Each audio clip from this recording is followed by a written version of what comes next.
scientists and engineers are already designing everything we'll need to survive in this space colony of the future. This is the only way to ride on another planet. Despite cutting-edge technology, living full-time in this alien world will be a relentless battle for survival. We're going to be staring out at an environment that's lethal to us. These are the technologies, the dangers, and the wonders of living in space.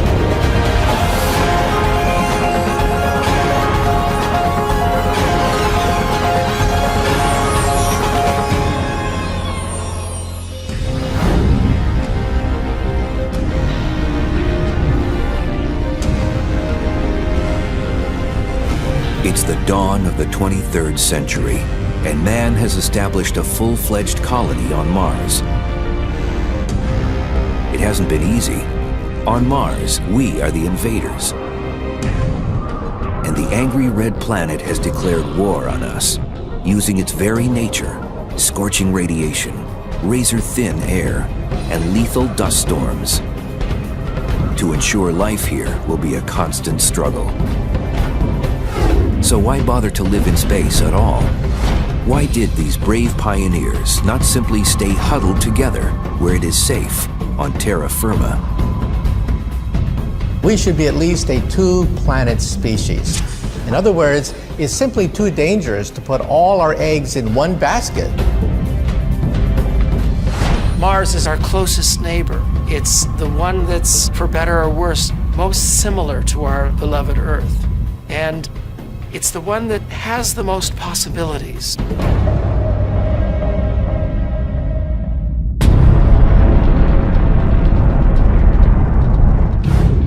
It's not just the 25-hour days and the similar composition of seasons that made the fourth planet from the sun the ultimate destination for mankind's second home in the cosmos. There is one resource in particular that clinched Mars as the runaway favorite for our colony of the future. One of the first missions for our astronauts is to get energy. And one form of energy is actually underneath their feet in the permafrost. Right into the ground of Mars, there is frozen water. We can purify it for drinking purposes. Also, we can separate out the oxygen and the hydrogen to create rocket fuel in order to create fuel cells, which will then energize our colony on Mars.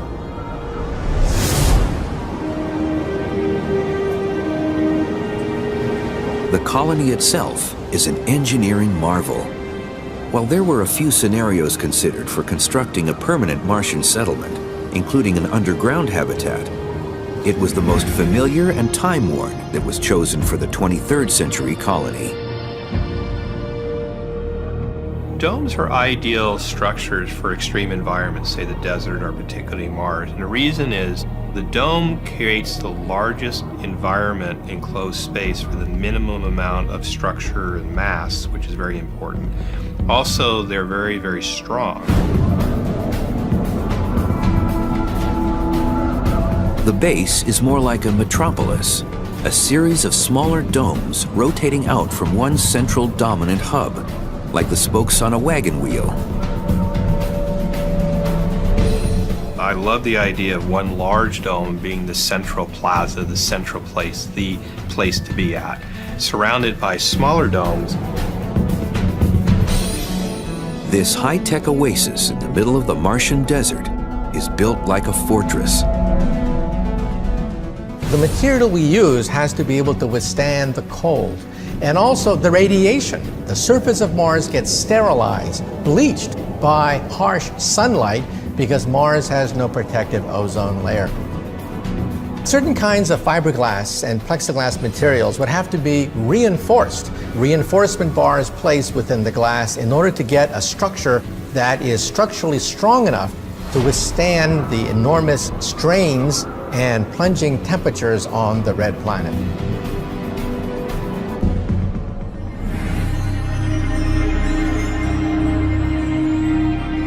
Temperature and pressure within the dome have to be strictly regulated. If it gets too warm, the expanding air pressure within the habitat will cause it to explode like an overinflated hot air balloon. But so far, the dome has done its job of protecting the ever-expanding band of pioneering Earthlings. Despite the grand scale of the dome, our colonists awake each morning to accommodations that are decidedly Spartan. The life on Mars is actually very stressful. The living quarters are very small and very stark. But imagine if you're living that way for years. It's very claustrophobic and it's very foreign from Earth. You've lost touch with the grass and the trees and the sky.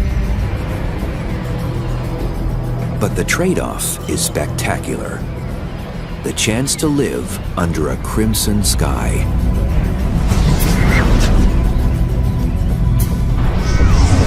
Mars is about 1.5 astronomical units out from the sun. The Earth is 1, so it's half again as far. It's dimmer when you get there. And the sky on Mars is not so blue, it's red, because all of this oxidized dust that's aloft and these winds blowing all the time.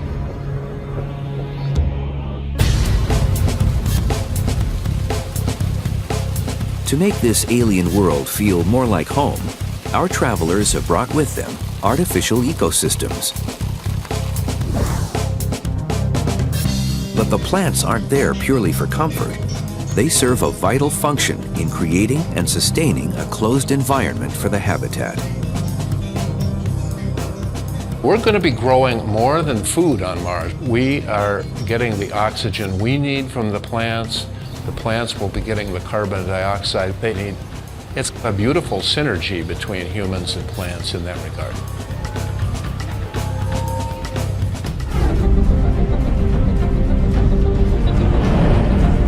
That symbiotic relationship is reflected in every aspect of life on Mars.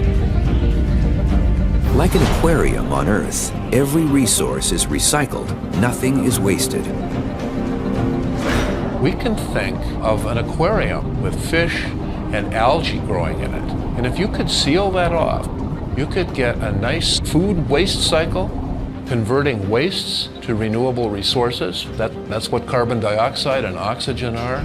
And also the nutrition. The fish eat the algae, they excrete solid wastes, and these degrade from bacteria in the water, and those become nutrients for the algae to take up again.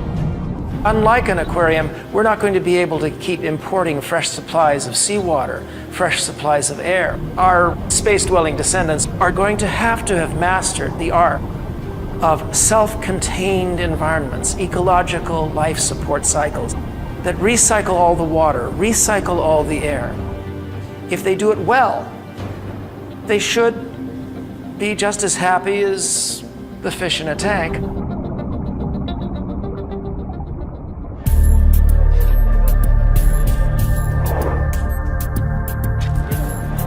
But in the 20th century, it wasn't well understood how happy humans would be in such a closed-loop system, sealed off from the outside world. The concept was put to the test in the desert outside of Tucson, Arizona, in a facility called Biosphere 2. Its original purpose, among other things, was as a trial run for a self-sustaining colony on another planet. Biosphere 2 is a large, environmentally controlled facility that can be completely closed and sealed from the outside environment. And the inside environment can be completely manipulated so that different climate regimes and different biomes can be controlled within the facility.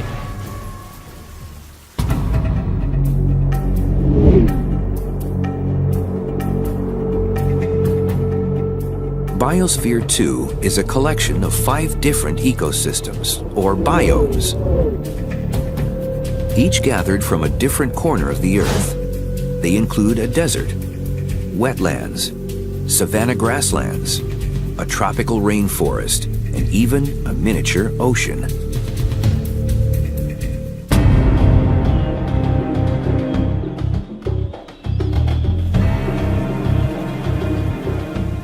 This ambitious project was put to the test with its first sealed mission in 1991, but it soon ran into serious problems.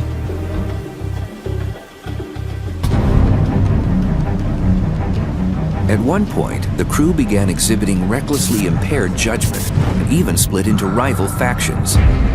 The entire mission was in jeopardy, until it was discovered that a lack of oxygen was the trigger for the crew's belligerent behavior. It was eventually traced back to a seemingly insignificant detail. The cement inside the structure hadn't been allowed to cure properly. As a result, the cement structure was absorbing far more oxygen than plants could replenish.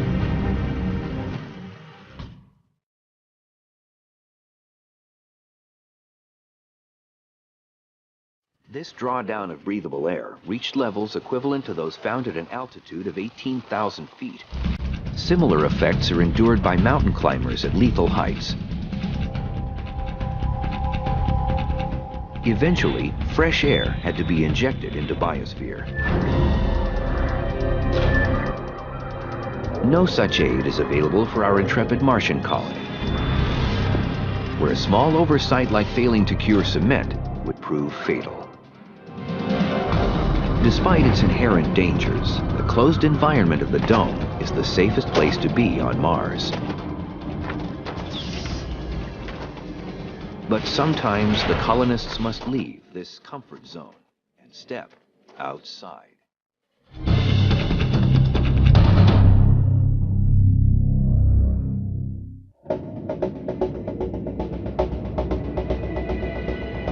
As the sun rises over Mars, a few colonists strike out from the dome to fulfill their research assignments and maintenance duties for the day. Their commute will take them across the empty, rusted plains of the Red Planet. In order to accomplish this mission efficiently, the inhabitants need an alternative to crossing the terrain on foot. When we go to Mars, we really don't know that much about the planet. And if we just land in one place, we're going to learn a lot about that one place, but maybe not a lot about the planet. So we definitely need the ability to have mobility and go long distances.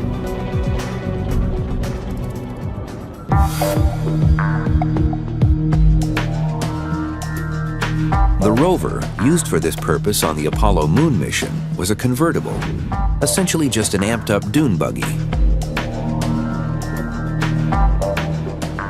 The lunar rover served its purpose beautifully.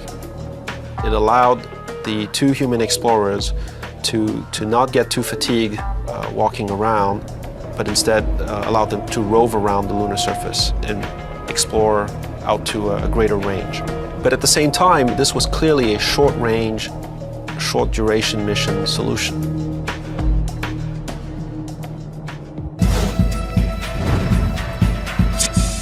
But there's much more real estate to cover on Mars. Meet the Chariot, the most advanced model to emerge from the minds of NASA's 21st century engineers. In addition to the gold plating and Jules Verne look, this space truck has some features that streamline the cruising experience in outer space. Each one of the wheels can rotate 360 degrees, so we can actually drive it perfectly sideways or forward or in any direction.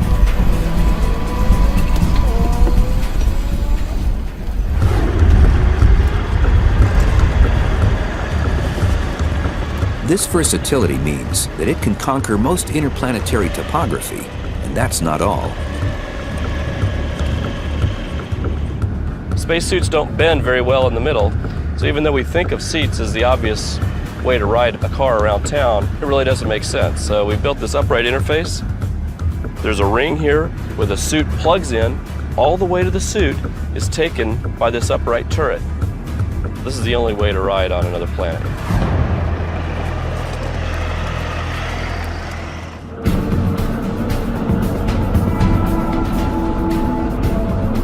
Mars, though, is a vast planet, and to search its more distant corners, our colony's scientists need to ride in style. They prefer to work in jumpsuits rather than having to remain in an unwieldy spacesuit for hours on end. This is only possible if they can maintain an environment with atmospheric pressure akin to that found on the homeworld, Earth. That's where the small pressurized rover comes in. I would call it sort of a combination of a spacesuit and a sports car. It's a sporty rover, it's got great maneuverability.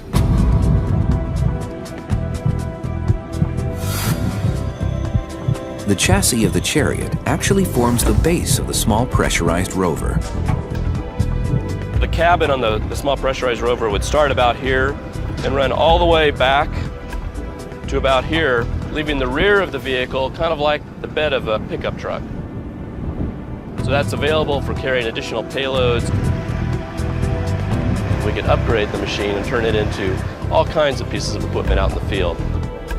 On the rear of the vehicle, we can plug a number of different implements. For example, bulldozer blades, just something practical like a winch, backhoes, and other tools.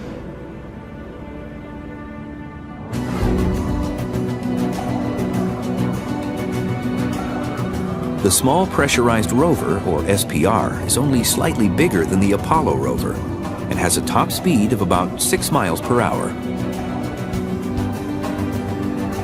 The SPR can be deployed for missions lasting from 3 days up to 2 weeks and covering distances of over 500 miles.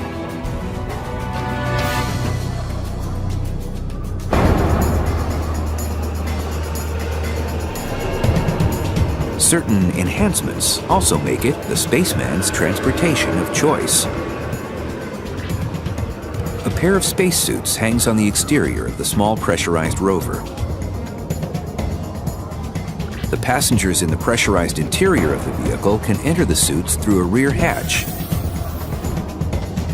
and be walking along the planetary surface in as little as 10 minutes.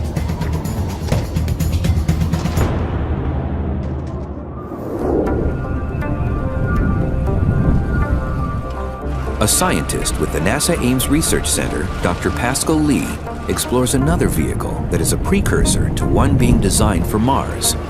He joined forces with Nick Baggerly, Executive Director of Drive Around the World, a travel adventure organization. Vehicles like this are fantastic because you can use them for analogs, for pretending like you're traveling or traversing on another planet. So we built it so it could kind of go anywhere. This is a vehicle that's being prepared for an expedition to Greenland and then later on to the South Pole. You can see here that there's going to be room, not much though, but room for all of the equipment and supplies that you will need to explore the Moon and Mars. But it's giving engineers and scientists at NASA some real first-hand ideas about how to design a pressurized rover for exploring Mars.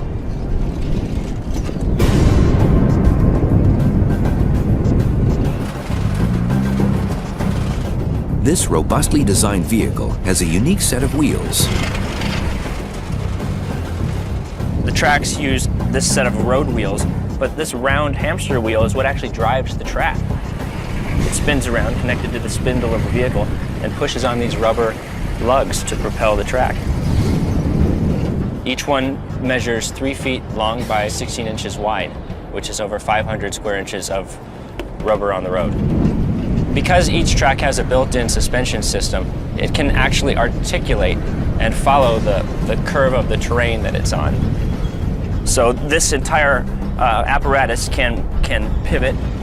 So if you're going over a boulder, the track will actually get up underneath the boulder and then just crawl up and over it.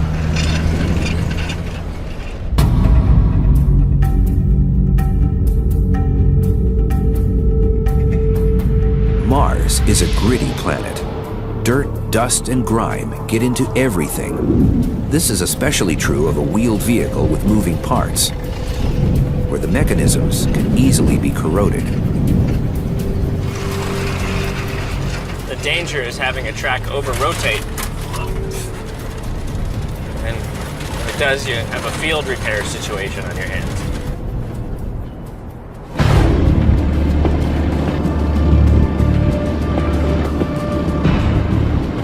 Fixing a vehicle on the road is risky under the best circumstances. But in outer space, there is zero margin for error. And if you break down or get into any kind of trouble, help is a long way away, if it can reach you at all. You realize that at that point, if you couldn't breathe outside, if you couldn't just step outside of your vehicle and somehow start working on it, you might be just watching yourself breathe your last breaths of air as your life support system allows you to survive a few hours at that spot. But this is where you're going to die.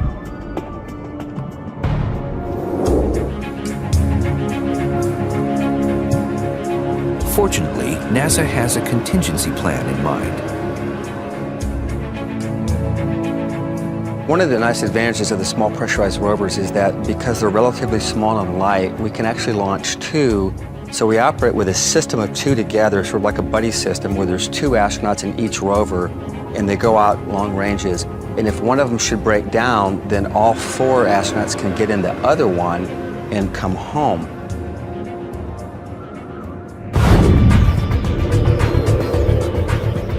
As for the price tag of one of these Red Planet hot rods, people also ask me how much it costs, and I could only say that it costs more than a Ferrari.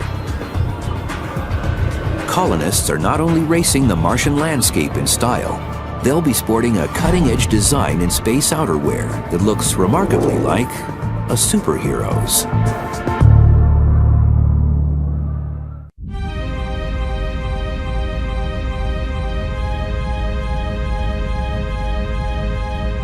As one of their daily research assignments, our Martian colonists of the future explore the largest volcano in the solar system, Olympus Mons. But even while performing routine chores, Mars is waiting to ambush and kill any intruder. Layers of protection are a constant requirement for Earthlings. When not in the safety of the dome, colonists must be in a pressurized rover or in the crushing confines of their spacesuits.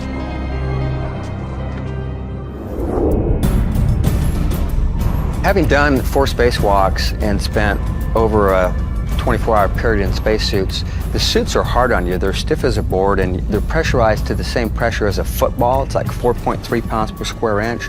So every time you go to close your hands and move your gloves, you're working against that inflation pressure. And it can be very fatiguing. It can cause fingernail damage and other trauma from the suits.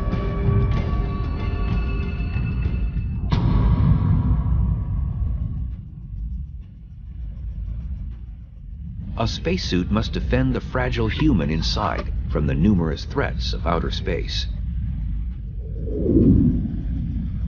We need to pressurize them, we need to give them oxygen, we want to control for temperature and humidity. So we do all of that within a spacesuit design. While it must accommodate human needs, a spacesuit must also be a constant shield against an unforgiving universe.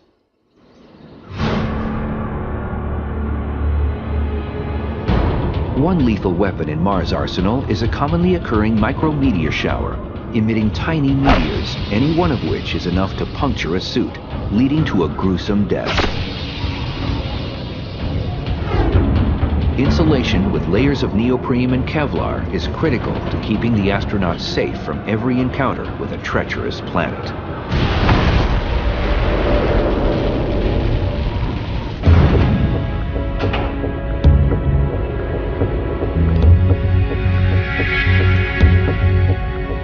Carrying a life support system results in a suit that is so bulky and cumbersome to wear, it can take up to 3 hours for an astronaut on the International Space Station to don an MMU, or Manned Maneuverable Unit. That includes 30 minutes of pre-breathing the pure oxygen atmosphere that the astronaut will be inhaling.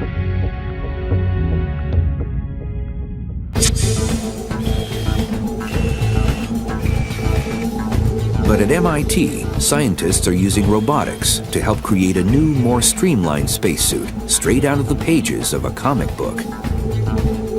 The future of spacesuits is all about locomotion and mobility and dexterity. So we need a completely different design, pretty much a revolutionary design from current suits today. When we explore on Mars in a biosuit, we're going to be like an extreme athlete. The reason we're going to Mars to explore is the search for the evidence of past life. So on Mars, we need to bend down and look for fossils, look for life. So the primary design principle of the biosuit is to afford the astronauts maximum mobility while maintaining a minimum energy consumption. This is just a mechanical system, but imagine that this wire was made out of a shape memory alloy. So you can see as I twist this up, the wire comes in and it tightens up the suit around me. What that means is we're applying the pressure directly to the skin. That's also why we call it a second skin suit.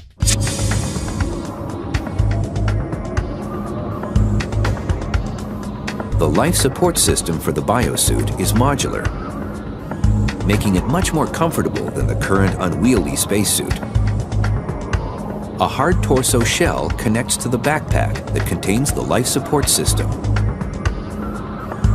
The helmet visor will be painted gold, like contemporary spacesuits, in order to defend against the blinding illumination of the sun. The helmet will also contain a heads-up display, or HUD, that can relay vital information to the explorer. We envision the astronaut looks through their helmet and they'll see the displays, their physiological displays, heart rate, blood pressure, but also all the navigation information that they need. So a 3D topographical map.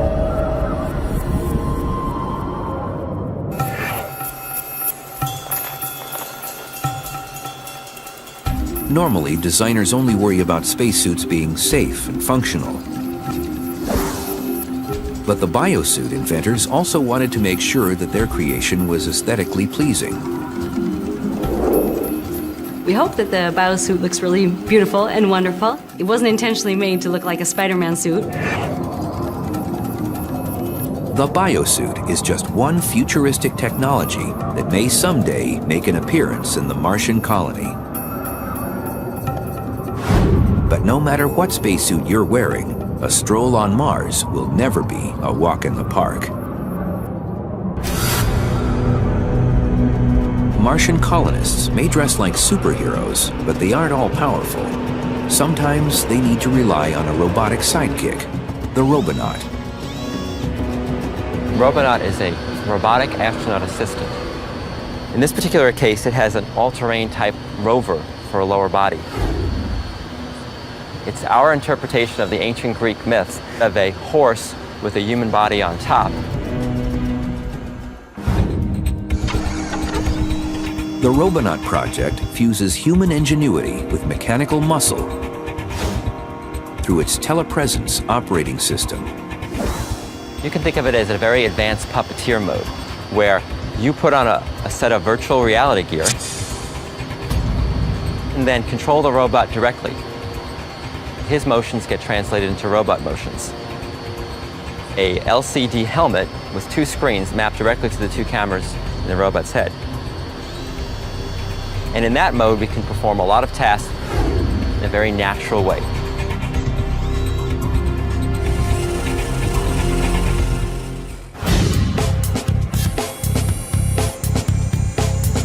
The cameras are protected by a helmet modeled after Roman centurion armor. The robot can also operate in an autonomous mode, where it employs its own artificial intelligence to carry out pre-programmed assignments.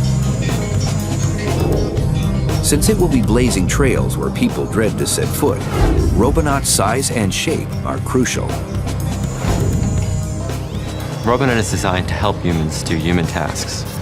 So the human form is a natural way to achieve that goal. If you want to be able to work with the same tools, work in the same environment, having roughly the same size appendages certainly helps. One example of this is using Robonaut to take over the more routine tasks inherent to running the colony. The best role to give robots is to have robots cover what is either too dangerous for humans to do or things that are simply better done by robots.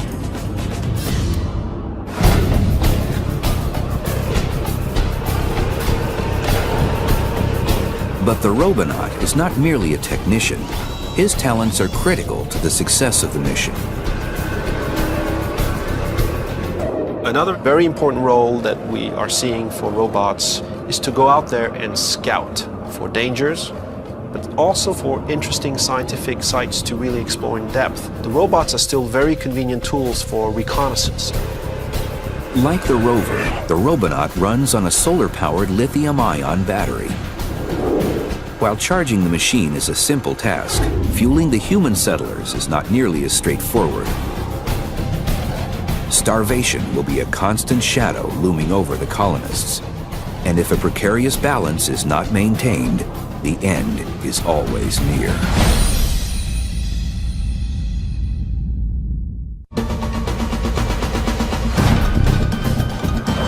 For our fearless Mars colonists of the future, satisfying even the most primal needs proves to be a daunting hardship. Take what may be the most basic need of all, food. Costs about $140,000 a pound to transport anything from Earth's surface to Mars' surface. That can be food, it can be water, it can be air. So, given the prohibitive cost of importing several tons of prepackaged food, every Martian pioneer is also a little bit of a farmer. Even then, growing plants on Mars isn't as easy as simply sticking a seed in the ground and watering it.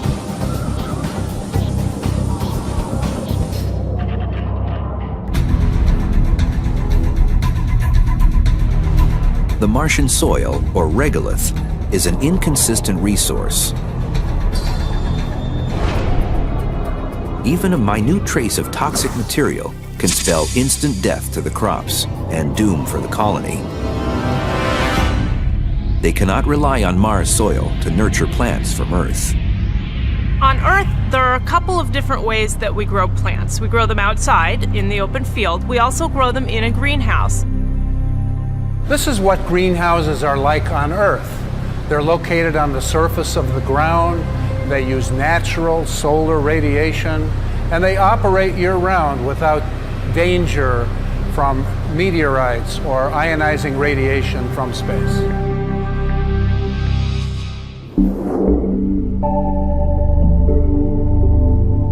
On Mars, the greenhouse is a controlled growth chamber, an environment that provides the 5 cardinal factors plants need for growth. They need light, they need temperature, they need water, they need nutrients, and they need atmosphere, carbon dioxide and oxygen.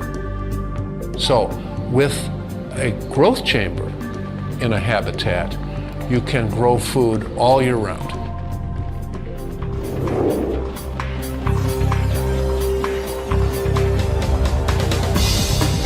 For the most part, they are grown hydroponically, a term that literally means water culture. Plants grown hydroponically are grown without soil in a nutrient bath suspended in water. But plants still need light and room to flourish, and space is at a premium. Researchers have gotten around this requirement in the tight confines of a space far away by using the cool light-emitting diodes, or LEDs, shaded to the colors of the spectrum that stimulate plant growth. While Mars sunshine is fine for plants whose sole purpose is to produce oxygen, these types of growth chambers provide food for the colony.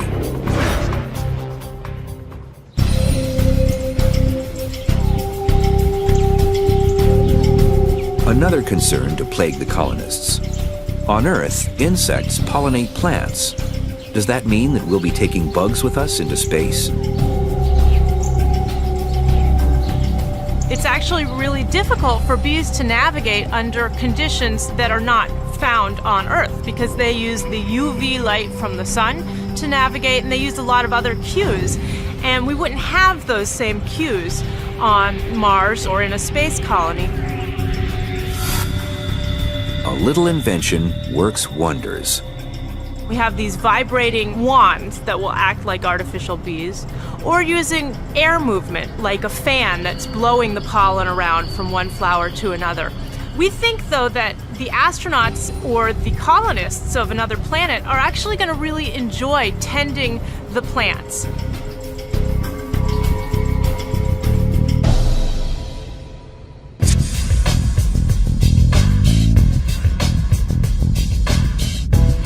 still one huge factor to growing plants on Earth that's missing on Mars.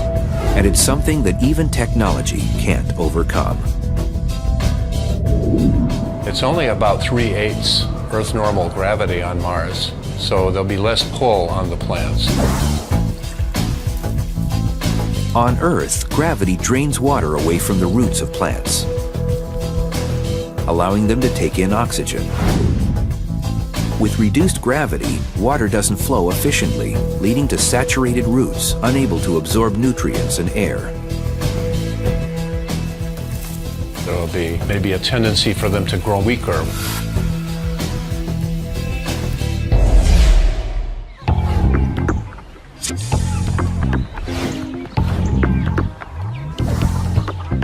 Exactly what kind of food are our space farmers growing? Potatoes and lettuce, to name just a few. Given all of these ingredients, here's what's on the typical menu for a Martian diner. For breakfast, it's scrambled eggs and hash browns. Lunch is a sandwich, tempeh made from soy or portobello mushrooms, with a side of strawberries. Pasta with marinara sauce for dinner, salad, and sweet potato pie for dessert. This is a strictly vegetarian diet, so the carnivores in the crew are out of luck. Even though you could probably produce meat from various types of animal sources, I have a feeling the astronauts would get so attached to them they wouldn't want to eat them after they grew them. Keeping the crew healthy and strong is essential when just a routine day's work requires a superhuman effort. Like harvesting an interplanetary jackpot that lies just beyond the Martian horizon.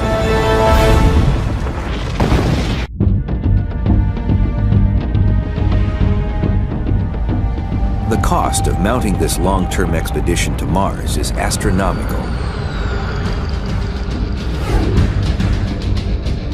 But the biggest payoff may actually be beyond Mars, where there's a cornucopia of extremely valuable untapped resources, floating beyond the red planet. The largest source of meteorites on the planet Earth come from the asteroid belt. And we find that roughly 85% of them are mainly made out of silicon, similar to the surface of the Earth, but also 5% or so have iron in them. We could use that iron in order to create steel, in order to create structures and buildings and cities and even a civilization.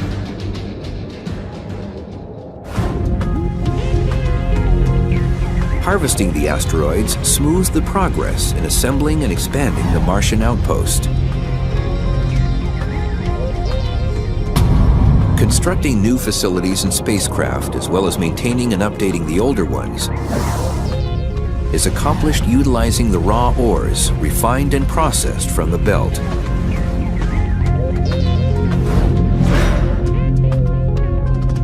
Instead of taking the minerals from the asteroid belt and bringing it all the way back to the Earth, that's a waste.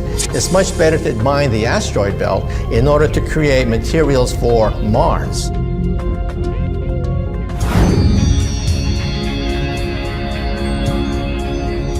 But there's also another reason to grind up these deep space boulders. If you were to melt them down, you would get, it's estimated, from a 1-kilometer asteroid, all the world's steel production for a year, all the world's gold and silver production for 10 years, all the world's platinum group element productions for 1,000 years. So that's where the riches are if that's your main motivation. An asteroid with a diameter of a little over half a mile would have a mass of about 2 billion tons.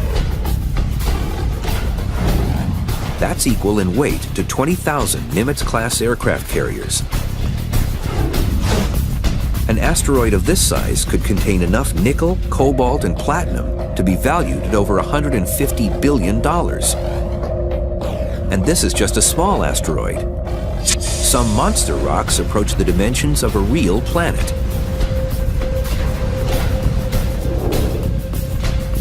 Mining an asteroid is something that we've never done before. However, perhaps there are ways in which to dig into the asteroid's soil, which we don't think is going to be that hard. One way is laser beams. We can use high technology to create laser beams that'll slice right through the asteroid material.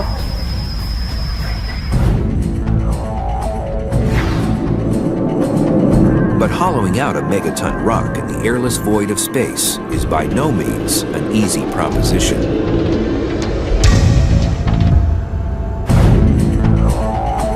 Radiation in the asteroid belt is quite harsh, especially because Jupiter itself releases an enormous amount of radiation. This means that miners on the surface of an asteroid belt may have to live underground, inside the asteroid itself. That would give them some protection from the radiation from the sun, radiation from Jupiter, and radiation from outer space by living inside the asteroid itself. Maybe this is a job better left to men of iron. Because the asteroid belt is so distant, perhaps 300 million miles away, we may have to use robots. Robots are going to be relatively cheap, they don't require life support, and they don't have to come back.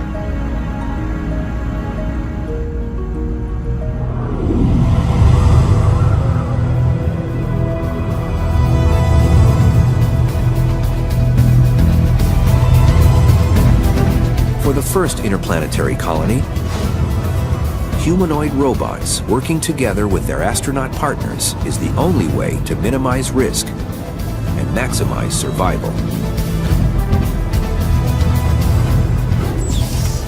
In every way, daily life on Mars will be the ultimate extreme adventure.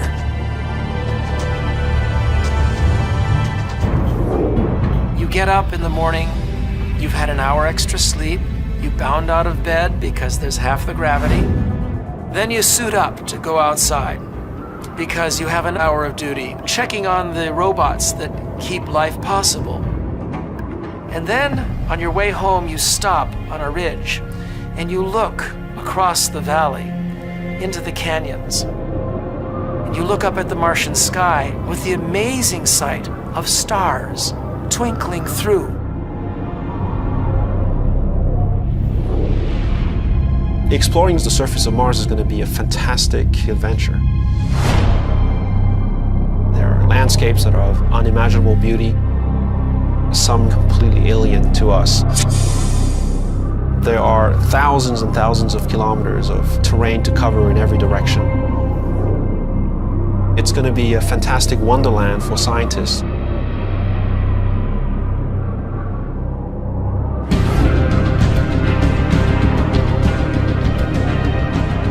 This view of a working colony on Mars is, for now, fiction. Informed by the best of 21st century science.